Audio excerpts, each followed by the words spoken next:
और जहाँ मर्द और औरत दोनों खूब बोलते हैं उस घर से बरकतें ख़त्म हो जाती हैं। इसलिए मेरी माँ बहन बेटियां यहाँ भी 2 घंटे बैठकर किसी से बात नहीं करें। जिनके सर खुले हुए हैं वो अपने सरों को ढांप लें कि आपके सामने आपके बाप, आपके चचा, आपके भाई, आपके समाज के गैर मर्द यहाँ मौजूद हैं। अपने शौहर के सामने बगैर दुपट्टा के रहें, कोई हर्ज की बात नहीं है। अपने बाप के सामने बगैर ओढ़नी के रहें, कोई ऐब की बात नहीं है। अपने हकीकी भाई के सामने बगैर दुपट्टे के रहें, कोई गुनाह की बात नहीं है।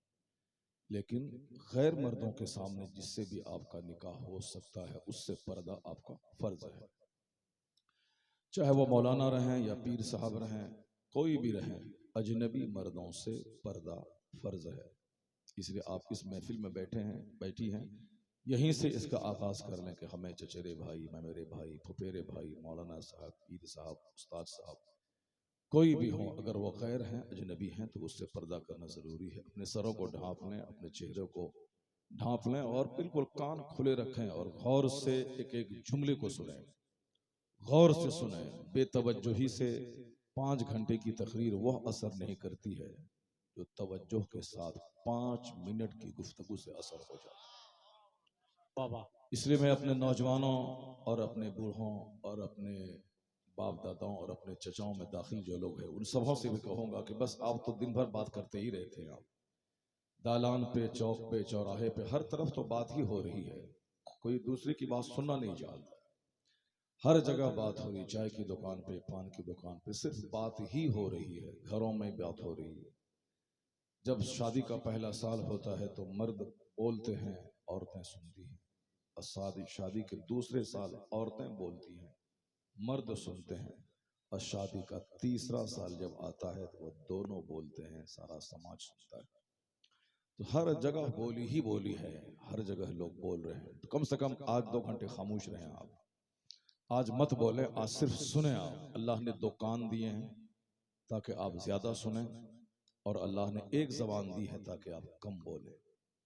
ये बहुत बड़ी फिलॉसफी है। अगर हर आदमी ज्यादा सुने और कम बोले तो गांव समाज में पंचायती की नौबत ही नहीं आएगी।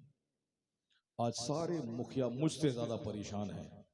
हम तो एक दिन में, एक रात में 2-2, 3-3 तकरीर करते हैं, मगर हमारे मुखिया जी एक एक दिन में 10-10 पंचायती करते हैं। परेशान है वो। पूरा समाज को डील करना है, मुखिया जी को पंचायती करना है। छोटा मोटा जो एक वार्ड का मेंबर होता है वो भी परेशान है। क्यों? इसी जबान की वजह से, इसी जबान की वजह से गाली दे दिया उन्होंने। अच्छी ढंग से बोलता तो हम कुछ नहीं कहते, मगर गाली उन्होंने दी। उनके बोलने का अंदाज बड़ा बुरा था, इसलिए मैंने इस तरह का कदम उठाया, उसको घेरा है। मैंने कायदे से बोलता तो हम दिल दे देते। लोग कहते हैं ना, ये एक बालिश थी जमीन की क्या हैसियत है, वो अगर कायदे से बोलता तो हम 1 कट्टा जमीन दे देते। लेकिन उनके बोलने का तेवर बड़ा गलत था, इसलिए मुझको पंचायती करनी पड़ी। 10 आदमी के बीच में उसको जलील करना पड़ा। अंदाज बुरा था।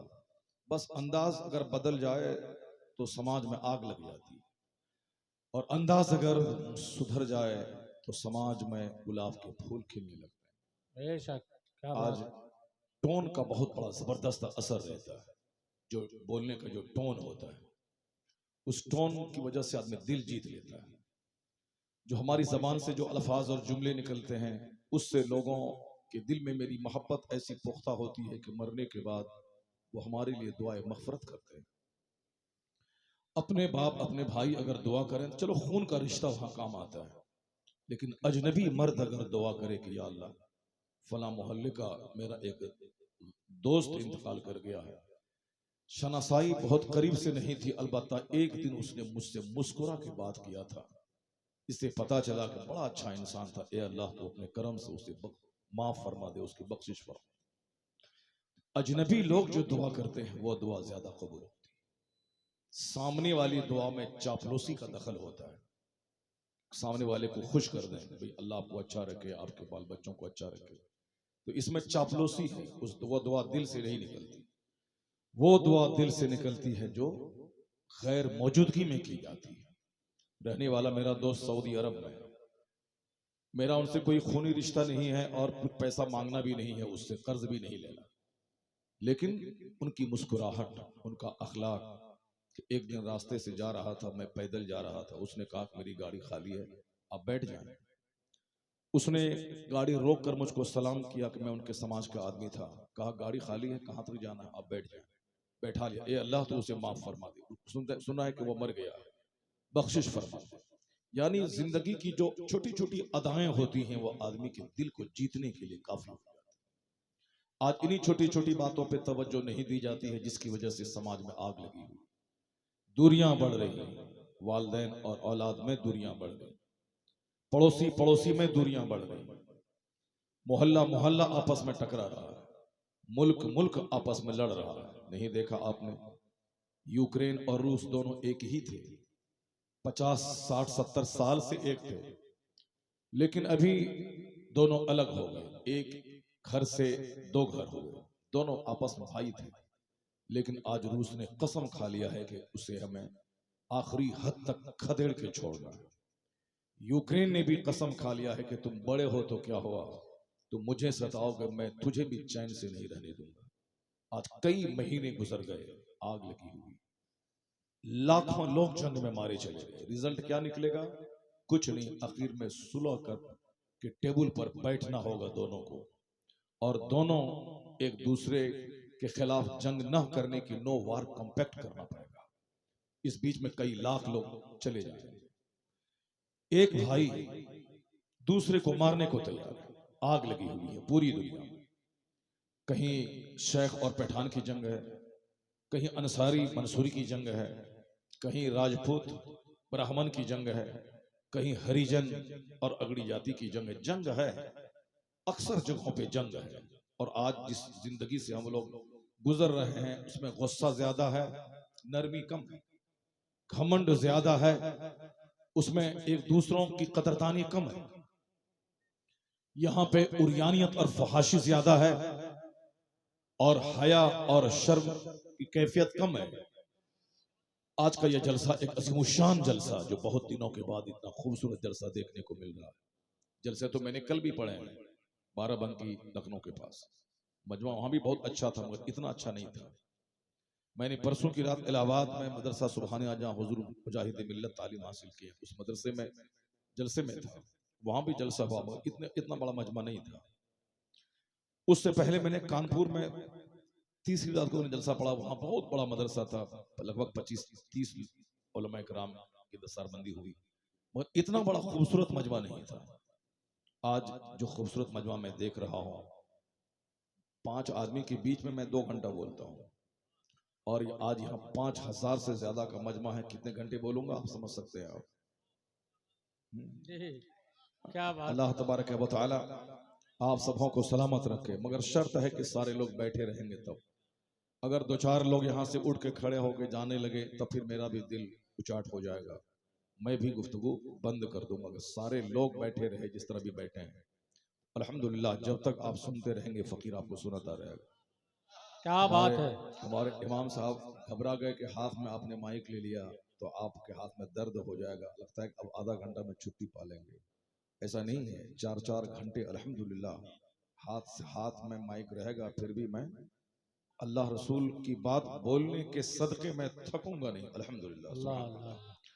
मेरी माँ बहन बेटियां सब पर्दे में रहे, गौर से सुने जो कुछ मैं कहने जा रहा हूँ। बस पहली बात जब छिड़ गई है कि आज अमन और चैन और सुकून की तलाश है, वो सुकून है कहाँ, वो चैन है कहाँ? आग लगी है हर जगह हर तरफ, उसका इलाज किसके पास है? कौन इसका इलाज करेगा? मैं भी बोलता हूं तुझे मार दूंगा, आप भी कहते हैं मैं तुझे मार दूंगा। ये बताएं कि जब हम एक दूसरे को मार देंगे तो फिर हमारे बीच में सुलह कौन करवाएगा? क्या हुआ भाई? अच्छा अच्छा अच्छा अच्छा अच्छा, ठीक है। तो इस इलाके के बैठे रहे, लोग सब बैठे रहे। इस इलाके के जिम्मेदार आलिम थे हजरत मौलाना अब्दुल अजीज साहब ज़ैक़ में अहले सुन्नत, उनका इंतकाल हो गया। और हजरत मौलाना शबीहुल कादरी साहब थे, उनका भी इंतकाल हो गया। उन्हीं लोगों के रैंक के, उन्हीं लोगों के हम उम्र हम असर एक आलिम दीन मौलाना सिबगतुल्लाह साहब मंकी खाल के, माशाअल्लाह। अब यही बुजुर्ग हैं जिन्होंने इलाके में खिदमतें की हैं। गोपालगंज और सिवान पूरे बिहार में ये दोनों अजला एक जबरदस्त सुन्नियों का गढ़ माना जाता है। सुभान अल्लाह।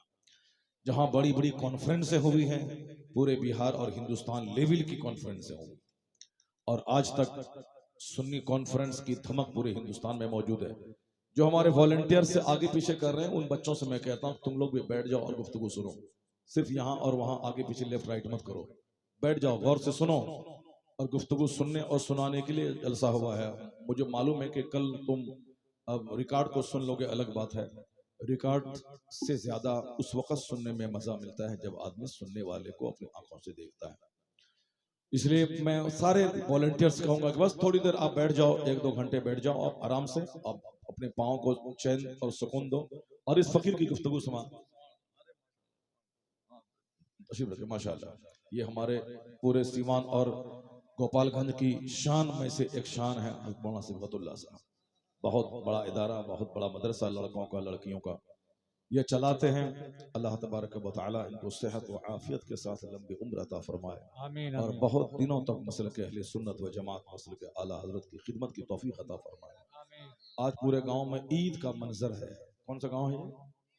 मीर अलीपुर। आज ईद का मंजर है। मैं जैसे गांव में घुसा, वहां से लेके फार्म हाउस तक मुखिया जी के पूरा गांव बिल्कुल ईद के दिन उतना खुश नजर नहीं आया जितना आज जलसे के दिन खुश नजर आया। क्या बात है। और जाहिर सी बात है, ईद के दिन तो गांव के लोग ही नमाज पढ़ते हैं, सेवई खाते हैं, और आज तो 50 गांव के लोग इनके गांव में इनकी खुशी में शरीक होने के लिए आ गए। माशाल्लाह। सुभान अल्लाह। अब जो लोग बोले कि जलसा कराने से क्या फायदा है, अब उसकी अक्ल को दूर से ही सलाम करके छोड़ दीजिए, ज्यादा डिबेट और बहस मत कीजिए। ये जान लें कि 50 गांव के लोग जिस गांव में जमा हो जाएं, उस गांव का जर्रा जर्रा आज मुस्कुरा रहा है। अपनी तकदीर पे नाज करें कि मेहमान आए, वरना इस साइंटिफिक एज में कहाँ मेहमान, कहाँ दस्तरखान, कहाँ लोग मिलते हैं। हर आदमी तनहा तनहा रह रहा है। सोशल डिस्टेंसिंग कोरोना ने भी बढ़ा दिया और हमारी मसरूफियात ने भी बढ़ा दिया। रिश्तेदारों से मिलने के लिए हमारे पास वक्त नहीं है, मगर यही एक जलसा प्लेटफॉर्म है जिसने सारे रिश्तेदारों को खींचकर आपसे मुलाकात करवा दिया। जहां 40 मोमिन रहते हैं, एक अल्लाह वाला होता है, और जहां 40 उलमा कराम रहे, वहां जरूर कोई एक कुतुब रहता है। क्या बात। अब कौन कुतुब है, तो क़यामत के दिन पता चलेगा, क्योंकि बहुत सारे लोगों को मरते वक्त पता चलता है कि मैं अल्लाह का वली हूं, मरते वक्त जिंदगी, और बहुत सारे लोग ये होंगे कि क़यामत के दिन पता चलेगा ये अल्लाह का वली। जिंदगी में पता नहीं चलता। अगर पता चल जाए मेरे बारे में कि ये कुतुब है इस इलाके का, जो बोल देता है हो जाता है। मेरे सर के एक बाल भी नहीं रहेंगे और मेरे बदन का एक गोश्त भी नहीं बचेगा। सारे लोग आकर के बाल नोच के लेके चले जाए। इसलिए कुतुब को अल्लाह छुपा के रखता है। सरकार आला हजरत रदी अल्लाह तआला अन्हु एक बार बनारस काशी शहर से गुजर रहे थे। एक मंदिर के सामने आपकी पालकी रुकी, आप पालकी से नीचे उतरे और एक शख्स मंदिर से निकला, और दोनों के दरमियान पश्तो जबान में, जो अफगानिस्तानी की जबान है, उस पश्तो जबान में दोनों में बहुत देर तक गुफ्तगू होती रही। सारे लोग दंग थे। मंदिर के एक पंडित जी और आला हजरत, इन दोनों में क्या कौन सा रिश्ता है? मंदिर से ये निकले हैं, जो देखने में पंडित जी लग रहे हैं, और ये आला हजरत लाखों उलमा के सरदार हैं, अपने जमाने के कुतुबुल इरशाद वली कामिल नाइब गौसे आजम है। दोनों में बहुत देर तक बात होती रही। गुफ्तगू खत्म हुई, आला हजरत आगे की मंजिल की तरफ बढ़े, वो मंदिर की तरफ चले गए। किसी ने पूछा कि हुजूर, ये मामला समझ में नहीं आ रहा। वो शख्स मंदिर से निकला था और आप कुतुब वक्त हैं, कौन थे वो हुजूर बता दें। आला हजरत ने कहा कि वो इस बनारस शहर के मौजूदा कुतुब है। वो अल्लाह सुब्हान, वो मौजूदा कुतुब है। अपनी कुतुबियत को छुपाने के लिए वो मंदिर में रहते, अपनी कुतुबियत को छुपाने के लिए वो मंदिर में रहते। मैं कहता हूं कि समाज में लोग तो बेशुमार लोग रहते हैं, लेकिन कौन कुतुब है, कौन वली है जो इसको पहचान ले, वो कौन होता है? वो मेरी तरह हजरत नहीं होता जो कुतुब को पहचान ले, वो करोड़ों हजरतों का आला हजरत होता है। सुभान क्या अल्लाह, बात है। क्या बात है। कैसे कैसे लोग रहते हैं, कोई जंगलों में रहते हैं, कोई कहाँ रहते हैं, कोई कहाँ। बाकी कानून के हिसाब से आप बात करेंगे तो फतवे की जबान में वो अलग बात हो जाएगी, लेकिन जो अल्लाह वालों की निगाहें जो देखती हैं, आप देख लें क़यामत के दिन बहुत सारे लोग होंगे जिसको दुनिया में हमने उनको बेईमान और काफिर समझा था, लेकिन वह लोग जन्नतों की तरफ जाएंगे। लोग कहेंगे अरे ये तो इस्लाम से अलग था, ये जन्नत क्यों जा रहा है? जवाब दिया जाएगा तुम्हारे नजदीक वो काफिर था, मगर मरने से पहले पहले तौबा करके अल्लाह के नजदीक वो मोमिन बन गया था। और बहुत सारे लोग दुनिया में जो हमारी तरह नमाज पढ़ते थे, मस्जिद में रहते थे, ईदगाह और जुमा में शरीक होते थे, ईदैन और जुमा में, मगर क़यामत के दिन बहुत सारे लोग इस तरह समाज में रहने वाले काफिरों के साथ जहन्नम की तरफ हकाए जाए। कहा जाएगा ये तो मुसलमान था, मेरी तरह नमाज पढ़ता था, कलमा पढ़ता था। कहा तुम्हारे नजदीक मुसलमान था और मरने से पहले पहले इसने कुफ्र किया था, अल्लाह के नजदीक ये काफिर थे, इसीलिए जहन्नम जा रहे हैं। इसलिए हमेशा अपने ईमान के ताल्लुक से चौकस और चौकन्ना रहना पड़ेगा। दुनिया की कोई भी मसरूफियत, कोई भी दौलत मेरे ईमान को लूटने नहीं पाए। दुनिया की कोई भी मोहब्बत मेरे सीने से ईमान चुराने नहीं पाए। हर हाल में इसकी निगरानी, इसकी हिफाजत करनी पड़ेगी। ये ईमान खतरे में कैसे पड़ता है उसको भी जानना पड़ेगा, और ईमान की हिफाजत कैसे होती है, किन किन तरीकों से, इसको भी जानना पड़ेगा, तब ईमान की दौलत बचेगी। अब चूंकि हमारे नजदीक मकान, दुकान, गाड़ी की बड़ी अहमियत है, इसलिए हम लोग 24 घंटे उसी के बारे में सोचते रहते हैं, ईमान के बारे में नहीं सोचते हैं। हजरत सुफियान सौरी रज़ी अल्लाह तआला अन्हु, जो लाखों उलमा के सरदार हैं, जवानी में आलिम बन गए थे, जवान थे। पहले जमाने में बड़ी बरकतें थी। 5 साल से 6 साल की उम्र में लोग बड़ी बड़ी किताबों के पढ़ाने की सलाहियत रखते थे। आला हजरत के बारे में आया है कि 6 साल की उम्र में आपने 3 घंटे तक वो इल्म और हिकमत के मोती आपने लुटाए और दरिया बहाए कि उस वक्त के सारे उलमा दंग रह गए। 70 साल की उम्र में लोग इस कदर जोरदार माना खेज खिताबत नहीं करते हैं जो आला हजरत ने 6 साल की उम्र में आपको खिताबत कर। क्या बात है, बड़ी बरकतें थी उम्र में पहले, और अभी तो साहब 25-30 साल की उम्र को हो गए, एक जुमला अरबी तक नहीं आती है। 20 साल मदरसे के माहौल में गुजार दिए, मुदर्रिस बनने के बाद उर्दू शरह तलाश करते हैं, मिनहाजुल अरबिया का तर्जुमा मिल जाए, फारसी की पहली का तर्जुमा मिल जाए, जिसको मैं पढ़ाऊं। यह है वक्त की कदर न करने वालों को वक्त भी उसे जलील कर देता है। जो एक एक मिनट को कीमती समझता है, तालिब इल्मी के जमाने में एक एक मिनट को कीमती समझता है, वही आदमी एक अच्छा मुदर्रिस, एक अच्छा शेखुल हदीस और एक अच्छा कामयाब इंसान बन के निकलता है। जो पढ़ने के जमाने में नहीं पढ़ेगा, वो अपनी नाकामी को दूसरों के सर पे डाल देगा। जैसे हिंदुस्तान में आज बहुत सारे बच्चे हैं जो स्कूल कॉलेज में पढ़े, बाप ने जमीन बेचकर एम्स में पढ़ा, अलीगढ़ यूनिवर्सिटी में पढ़ाया, नौकरी नहीं मिली तो बच्चे क्या बोलते हैं, अब्बू ये हिंदुस्तान दूसरों का मुल्क है, यहाँ मुसलमानों को नौकरी नहीं मिलती। वो अपनी कमजोरी पे पर्दा डालने के लिए इस तरह के जुमले बोलते हैं। बाप उनसे बोले कि तुम ये बोल कि तुम्हारे पास कौन सी कमजोरी थी। मैथ अच्छा है तो अंग्रेजी अच्छी नहीं है, अंग्रेजी अच्छी है तो जीके अच्छा नहीं है, जीके अच्छा है तो जीएस सही नहीं है, जीएस सही है तो हिस्ट्री और ज्योग्राफी सही नहीं है। तुम बोल कि मेरा ये पहलू कमजोर है इसलिए मैं जॉब नहीं ले पा। ये बात गलत है कि दूसरों के मुल्क में हम रहते हैं। कौन बोला दूसरों के मुल्क में रहते हैं? अगर हिंदुस्तान की आजादी में अगर दूसरों का हक है तो हमारा भी हिस्सा है। हमारे बाप दादाओं ने खूब कुर्बानियां दी हैं मुल्क की आजादी में। इसलिए ये कहना कि दूसरों का मुल्क है, ये अव्वलन ये बात ही झूठ है। जिसके आबाओ अजदाद 1000-1200 साल से हिंदुस्तान में रह रहे हो, वो उस मुल्क को तुम दूसरों का मुल्क कहता है? नहीं नहीं, उस सिख का भी मुल्क है, हिंदुओं का भी मुल्क है, मुसलमानों का भी मुल्क है।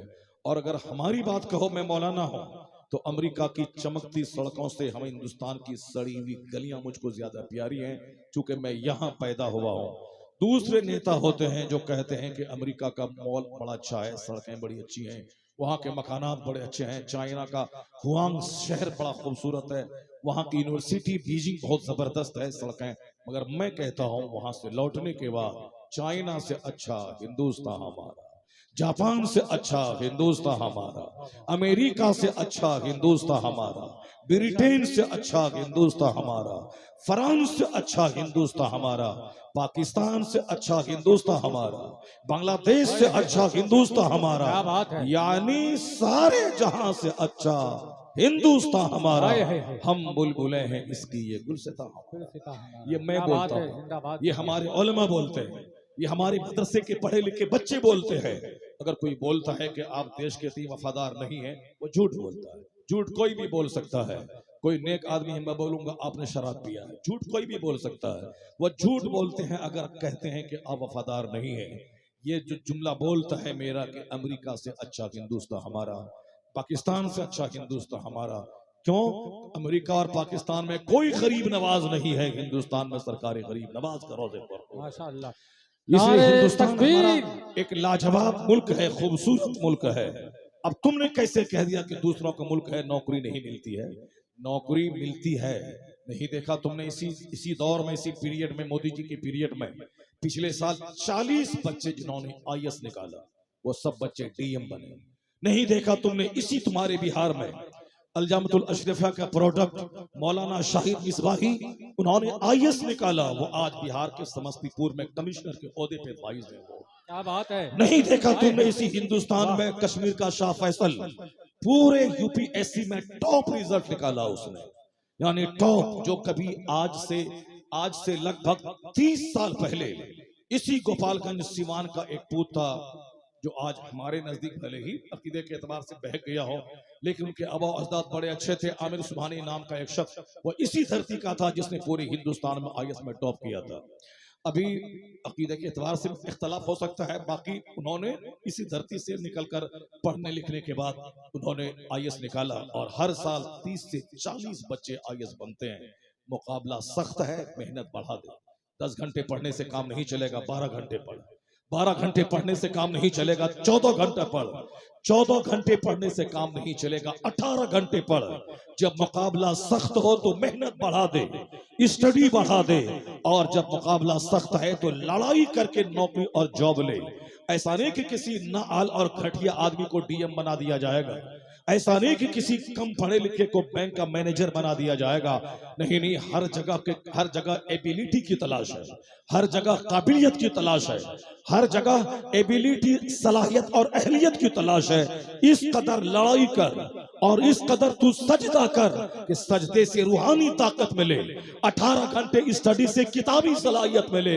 जिनके पास सिर्फ मेहनत है वो तुझसे मुकाबला नहीं कर पाएगा, क्योंकि तुम्हारे पास मेहनत भी रहेगी और खुदा की तरफ से बरकत भी रहेगी। तो हर मैदान में पहले तू कामयाब होगा, बाद में दूसरे लोग कामयाब होंगे। बेशक।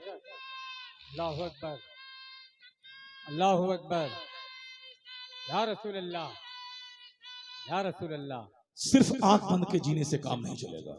दुनिया के जो ज़ाब्ते हैं, दुनिया के जो उसूल हैं, दुनिया में कामयाब होने के जो फार्मूलाज हैं, उस फार्मूलाज को अपनाना होगा।